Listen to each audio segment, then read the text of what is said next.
Au total, 28 hectares, je vous apprends pas les maths. Bon, ma petite tour en cabine, ils vont faire tourner les 3 tracteurs en même temps, je vais aller vous filmer ça.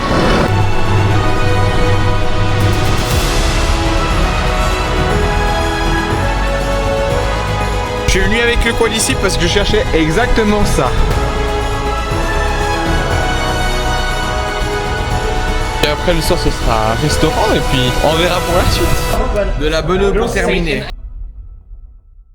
Bienvenue à tous dans cette nouvelle vidéo où j'ai été invité 48 heures par Kuhn France. J'ai eu l'occasion de voir toutes les dernières machines, que ce soit fauche, fenaison, pirouette ou bien même presse. Ça a vraiment été une expérience pour moi incroyable à vivre et ça c'est grâce à vous, c'est grâce aux personnes qui s'abonnent et qui like chaque vidéo. Pour ça je vous en remercie énormément, n'hésitez pas à continuer. Donc je vous emmène avec moi 48 heures dans ma peau, installez-vous confortablement et bonne vidéo. Just you holding close, she's such a luxury. I have his heart and that's enough for me. On s'est arrêté à la station-service, on est parti depuis 2h30 ce matin. Première fois pour ma petite voiture autant de route. D'ailleurs ça va bien parce que je suis avec Maxime qui est souvent sur la chaîne de Louis J à la ferme. Et vous l'avez vu sur le titre et la miniature, on a été invité par Kuhn France pour passer 2 jours avec eux. Donc la première journée c'est aujourd'hui, on a rendez-vous entre 10h et 11h. Et après la deuxième journée, on n'a pas le droit de vous filmer ça, ce sera la visite de l'usine à Saverne. Alors on va continuer la route. Arrivé à bon port avec Maxime. Salut, on est bien arrivé, on a bien roulé ce matin. Et puis là, que le début de la journée commence. On vient de terminer de manger, ça s'est bien passé, pris le dessert avec Maxime. C'était bon. On a bien mangé, hein. Puis y a un petit ensemble, un 728 juste devant nous, avec un combiné de fauches papillons de chez Kuhn. Et pour le programme de cet après-midi, on va se retrouver sur la parcelle. Il y aura une journée de démonstration par rapport au matériel de fauche, faneuse, presse, endaineur. Et puis je crois que j'ai tout dit. Donc comment vous dire que cet après-midi va être chargé. Direction le champ. Un grand merci au syndicat agricole, les jeunes agriculteurs qui nous ont fait à manger le midi. On remercie aussi la famille pour l'accueil sur la ferme. Pour cet événement, on était à peu près 15 différents influenceurs invités, dont Maxime et moi. Et on s'est tous retrouvés en même temps sur la parcelle d'essai. Donc Maxime, première activité, on va où? On va aller voir tout le matériel de fauche. Ouais, tout à fait. On est parti, on a un petit bout à faire. On va juste se retrouver là-bas. Il y a des petits gâteaux au cas où si on veut se balader. Mais autrement, on va se donner rendez-vous là-bas. Et puis ce qui est intéressant, c'est qu'on va pouvoir avoir des personnes qui vont venir nous expliquer le matériel, comment est-ce que ça fonctionne. Bon, fonctionne ça, on s'en doute bien.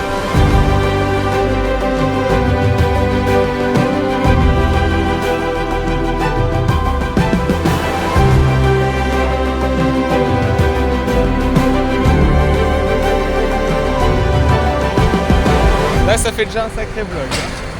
On est sur cette parcelle dans un bloc de 22 hectares. Juste en face là-bas on a un bloc de 6 hectares. Au total 28 hectares, je vous apprends pas les maths. L'idée c'est que sur cette parcelle là on aura tout ce qui est secteur fauche. Donc les différentes faucheuses, les faucheuses traînées, les faucheuses portées avec conditionneur. Et on a quand même une belle parcelle devant nous pour tester un petit peu ce que ça donne ces faucheuses sur du régras. Donc nous on est un petit peu libre de monter dans les tracteurs. Je vais essayer de vous montrer un petit peu les nouveautés. Et puis l'idée aussi ce sera d'avoir un peu le point de vue des chauffeurs. Donc c'est parti, je vous emmène avec moi.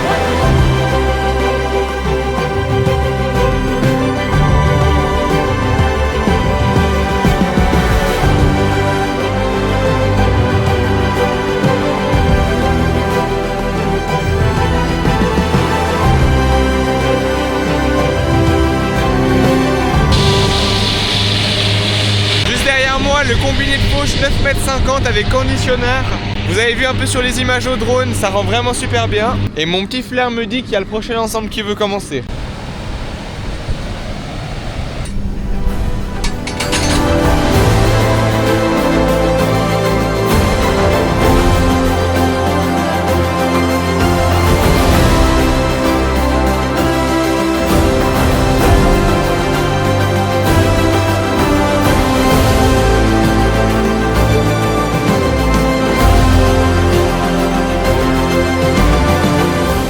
Vous avez vu sur les plans drone tous les différents ensembles qui sont passés. Et après chaque passage individuel des faucheuses, pour la démonstration, ils vont faire tourner les groupes de fauches en même temps, les uns derrière les autres. Bon, petit tour en cabine, ils vont faire tourner les 3 tracteurs en même temps, je vais aller vous filmer ça.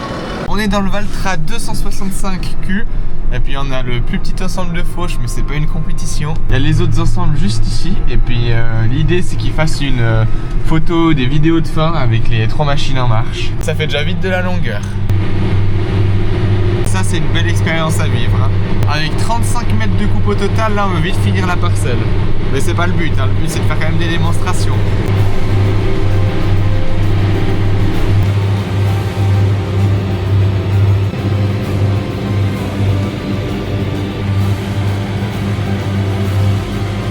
C'était quand même la classe ce tour en tracteur. T'en as pensé quoi, Maxime? Ah Lucas, alors là, moi c'était quelque chose, c'est ce que j'étais en train de dire en vidéo.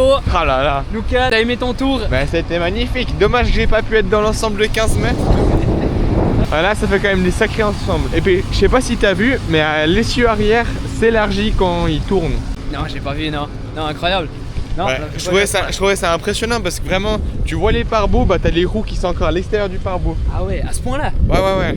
Bah toi, que je sais pas si t'as dit aussi, mais j'étais avec le chauffeur. Ouais.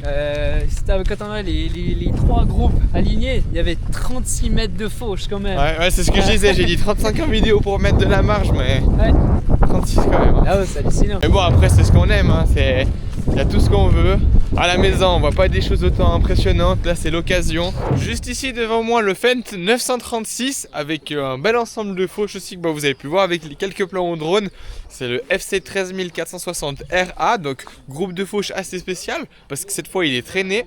Mais on parle d'un groupe de fauches qui fait quand même jusqu'à 13,50 m de large. Donc sur cette machine, on a quand même des tapis. Et puis juste en dessous, si on se baisse, on a des conditionneurs à doigts. Et puis sur la faucheuse derrière moi, il y a une petite spécificité, d'ailleurs qui est aussi sur les autres faucheuses. C'est un boîtier T1 comme ils appellent chez Kuhn. Un petit boîtier juste ici qui est relié par le câble blanc qui permet de géolocaliser la machine et puis de permettre à savoir combien de kilomètres est-ce qu'elle fait, combien est-ce que d'heures de transport elle fait. Ça peut être utile pour un entrepreneur tout d'un coup qui aimerait avoir des données par rapport à ça. Et puis ce boîtier il est adaptable sur toutes les machines. Et en plus on a un plan de maintenance sur la machine qu'on peut voir directement. On peut recevoir une notification par mail si on le souhaite, avec tout un plan très détaillé. J'ai vu tout à l'heure vers un collègue. On a les différents types d'huile, les différentes manières de vidanger qui sont toutes répertoriées sur le logiciel. Puis par rapport à l'essieu arrière de cette machine, je me suis un petit peu renseigné. J'ai demandé pourquoi tout d'un coup il pouvait s'écarter et puis se remettre droit.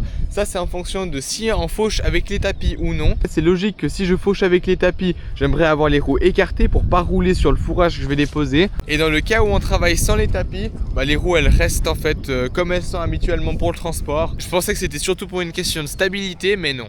Alors voilà, maintenant je suis avec Pierre qui est juste à côté de moi et puis on va parler un petit peu de la fonderie chez Kuhn, une spécificité un petit peu de chez eux. Alors bonjour à tous, la fonderie donc intégrée à l'usine de Saverne directement depuis plusieurs dizaines d'années. Le but de cette fonderie c'est venir justement de couler, de transformer ces pièces-là en pièces de fonte, donc tout ce qui est carter, corps de palier, ce genre de choses, et pour pouvoir après directement faire des pièces qui seront montées sur les machines, soit première monte, soit pièces de rechange. Et on maîtrise aussi finalement tout ce qu'on va faire en plus, hein, que ce soit du traitement thermique, que ce soit du grenaillage ou la création des dentures, donc la partie usinage. Ok. Et puis ça c'est uniquement à Saverne que vous faites ça? La partie fonderie c'est uniquement à Saverne. D'accord. Et puis au niveau des concurrents, si je peux comparer un petit peu, est-ce qu'il y en a aussi d'autres qui font ça ou bien vous êtes vraiment les seuls dans... La fonderie ça reste un métier assez rare, donc on a la fonderie, ça c'est une chose, mais on a tout ce qui est intégré derrière, donc du traitement thermique, et on a des outils de traitement thermique qui sont vraiment à la pointe qu'on voit même pas parfois dans l'automobile. Donc il y a vraiment des évolutions qui ont été apportées sur ces types de matériel. Ouais. Merci bien en tout cas pour l'explication. Et puis on se reverra sûrement après. Ouais, tout à l'heure. Les machines de fenaison sont arrivées jusqu'à nous. Avant il y avait les groupes de fauche, bon ils sont juste un petit peu plus loin. Mais maintenant c'est place aux machines de fenaison. Il y a des belles marques, il y a du Fendt, il y a du Caz, il y a du Maxim. Et puis encore du Fendt. Ah ça ce serait bien pour la ferme, hein. D'ailleurs je vous dis une petite exclusivité, le Rock a été vendu, il est parti juste hier. Ça aurait été une belle machine pour remplacer le Rock, mais c'est pas le même budget qu'une autre randonneur à soleil. C'est sympa, on a des petits quads, mais ils sont bruyants comparé au Can-Am. On a comme ça les quads à disposition pour se balader dans la parcelle. Comme ça fait une petite balade.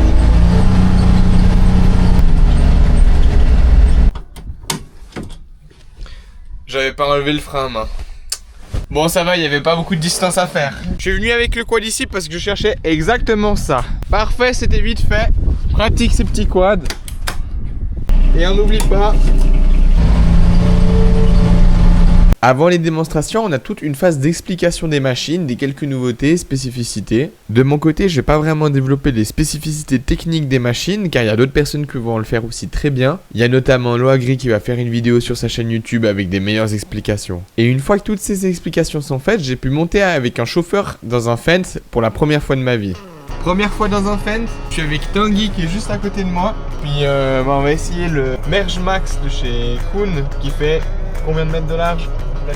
10 mètres 90. Et bah au niveau de la machine, il y a tout qui est contrôlé via Isobus, c'est vraiment pas mal. Donc là la machine est mise en route, on a la possibilité de toujours soit la rassembler pour mettre tout à droite, tout à gauche, soit de rassembler pour mettre au milieu. Ça on voit souvent les bienfaits, même nous à la ferme. Limiter de choper des cailloux, limiter la perte de feuilles. Et avec ce type de machine, Tanguy, tu peux aller jusqu'à quelle vitesse? Alors en vitesse moyenne, on peut être environ à 10 km/h. Ouais. Et après, suivant les conditions, on peut très vite grimper à 15 km/h sans souci.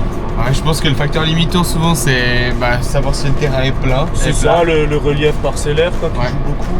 Et ça c'est une belle pirouette 12 toupies qui fait 13 mètres de large. Puis la particularité c'est que c'est une pirouette qui est portée, donc il y a tous les éléments qui tiennent. Et tout d'un coup si tu as des entrées de champ un peu plus serrées, c'est mieux d'avoir une portée. Et puis c'est les seuls à faire ça aussi sur le marché, faut préciser. Et il y a Maxime juste ici dans le Fendt 516, mais ça c'est l'ancienne génération. Et après il y a du bottelage qui est annoncé. Voilà pour tout ce qui est partie fanage, endénage et également pressage. On a eu un petit peu toutes les explications de certaines machines, les spécificités. Bah là vous avez vu un petit peu ce que ça donnait avec l'endénageur à tapis, mais c'est vraiment quelque chose. Là il y a chaque machine qui est essayée individuellement, chaque presse aussi, et à la fin ils vont tous travailler en même temps pour terminer la parcelle. Donc je vais vous préparer gentiment le drone, je vais essayer de vous faire des beaux plans.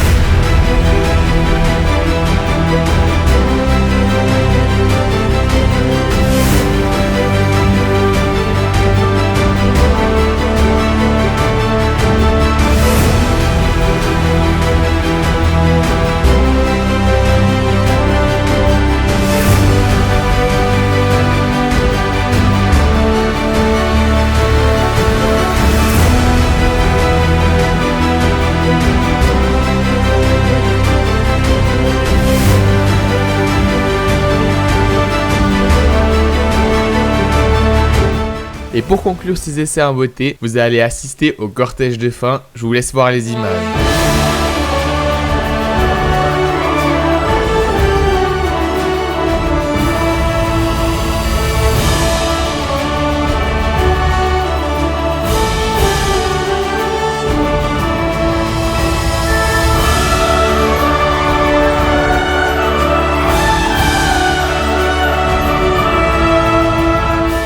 Mais regardez-moi un petit peu tous ces ensembles. Presse, endénage, pirouette, 3 faucheuses. Avec un total de 8 tracteurs dans la parcelle, c'est impressionnant. Merci beaucoup Louis pour les plans au drone, enfin aussi Maxime de les avoir fait. Vous avez pu voir des beaux ensembles travailler tous en même temps, c'était franchement joli. Là ils sont tous mis en ligne à la queue leu. Quoi vous dire de plus que c'est du beau et il y a des belles machines. Et puis autrement, c'est quoi la suite du programme?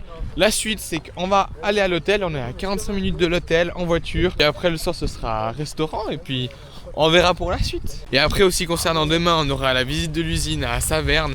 On pourra pas vous filmer. Moi, je vous ai déjà expliqué, c'est pas dans leur politique Kuhn de filmer ses procédés de fabrication. Donc demain, ce sera uniquement pour mes yeux. Ah là, on est royal, petite carte d'hôtel, 318. Bah, je crois que c'est pas la 318. Comment j'ai loupé? Il y a juste un couloir. Je sais pas ce que je fais. Ah, c'est ici, ok. Oh, c'est compliqué ces hôtels, je vous jure. Le gars, il est invité, il arrive encore à se plaindre. Mais je suis pas dans le bon sens. 311, 317 et ça diminue. Ah, je suis passé devant. Vous allez dire que je fais exprès, mais pas du tout. Bon, découverte de la chambre en direct. Poser la carte. Ok, c'est coloré, pourquoi pas. Ah, il y a un bon lit là. Je vous fais un petit peu un room tour de la chambre parce que j'ai que ça à faire. Donc ici, petite toilette, c'est vraiment la classe. Joli, petite douche, tout, lavabo. Puis autrement, chambre colorée, petit banc pour mettre les chaussures. Et puis le lit, et puis la vue. Attention, qu'est-ce que ça va donner? Ça va, j'ai connu mieux, mais ça va bien. Bon là, il est 19h44, dans 30 minutes, on a rendez-vous en bas de l'hôtel pour se faire un bon petit repas. Donc je me réjouis, là, je vais me poser tranquille, regarder une petite vidéo, me préparer, me doucher. Et puis bah, parti. In Czech language, let me say iPhone. Yeah. So this is De la bonne eau pour terminer. Salut, salut. Jour 2 chez Kuhn, je viens de me réveiller, préparer tout ça, on va aller au petit déjeuner. La suite du programme, c'est déplacement vers l'usine à Saverne. Je vais quand même pouvoir vous montrer un petit peu 2-3 choses, mais pas vraiment la fabrication, parce que ça reste quand même secret chez Kuhn. Bon allez, on est parti. On se retrouve au centre d'exposition, on a eu l'occasion de visiter le site de Saverne. Je vous mets quelques images là maintenant du site de Saverne, des photos officielles, parce que je vous l'ai déjà dit plusieurs fois, mais on pouvait pas prendre des photos. Mais par contre, on a eu accès à un catalogue de photos pour montrer un petit peu quand même à notre communauté, donc vous, les quelques images de Saverne. Puis moi, je vais juste vous montrer un petit peu l'intérieur du bâtiment, il est super beau. C'est ici qu'il y a plusieurs formations qui sont faites pour Kuhn France. Et puis il y a vraiment une belle exposition, regardez-moi ça. Des charrues. 5 corps, ouais, faut pas que je me trompe.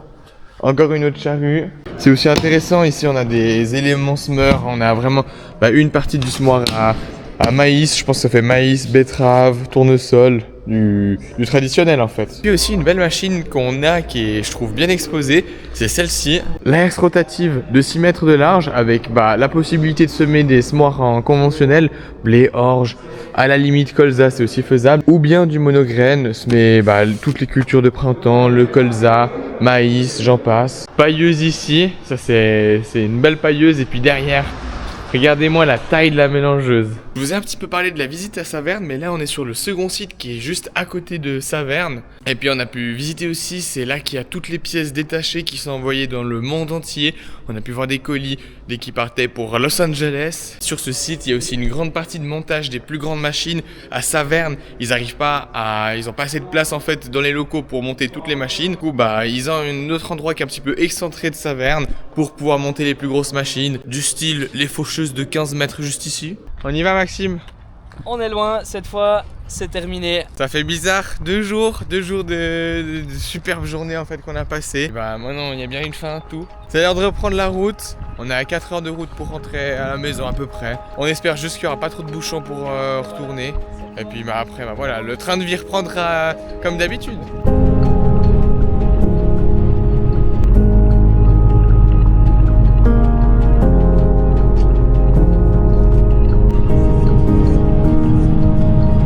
Arrivé à bon port, la ferme de Louis juste là-bas. Je sais pas si vous voyez. Bon Maxime, merci beaucoup de m'avoir accompagné en tout cas. C'était un plaisir de passer ces 2 jours avec toi. Grand plaisir. Et puis Tout on bon. se dit à la prochaine. À la prochaine. Allez. Alors, bonne soirée. Ciao. Ciao. Avec un beau soleil comme ça, on peut pas rêver mieux. 20h10. Je suis à la maison, là je suis un petit peu sur les champs. Car on sait jamais si en 2 jours il y a tout qu'à changer. Mais non, c'est juste parce qu'il fallait que je trouve un endroit. Et ça me faisait plaisir de venir là avec un beau coucher de soleil. Donc voilà, je vais même sortir de la voiture pour vous remercier beaucoup d'avoir regardé cette vidéo. J'espère qu'elle vous aura plu, que vous avez pu suivre un petit peu comme nous on a ressenti l'événement. C'était vraiment le but de vous emmener comme avec nous. Ah, j'ai le t-shirt qui a plein de peluches, je crois que j'ai mis une mauvaise jaquette. Autrement, si vous avez aimé cette vidéo, n'hésitez pas à la liker et vous abonner, ça me soutient. Et puis c'est aussi avant tout grâce à vous que j'ai pu participer à ce genre d'événement. On le dit peut-être pas souvent en tant que youtubeur, si je peux dire ça comme ça, parce que je me considère pas vraiment comme youtubeur. Moi je fais juste mes vidéos, ça me fait plaisir, mais on voit vraiment que ça a un réel impact. Et si ça a un tel impact, c'est grâce à vous. Et puis pour ça je vous remercie vraiment 1000 fois. Bon, autrement demain on va revenir aux choses sérieuses, on va reprendre les cours. Merci d'avoir regardé et puis nous on se dit à la prochaine.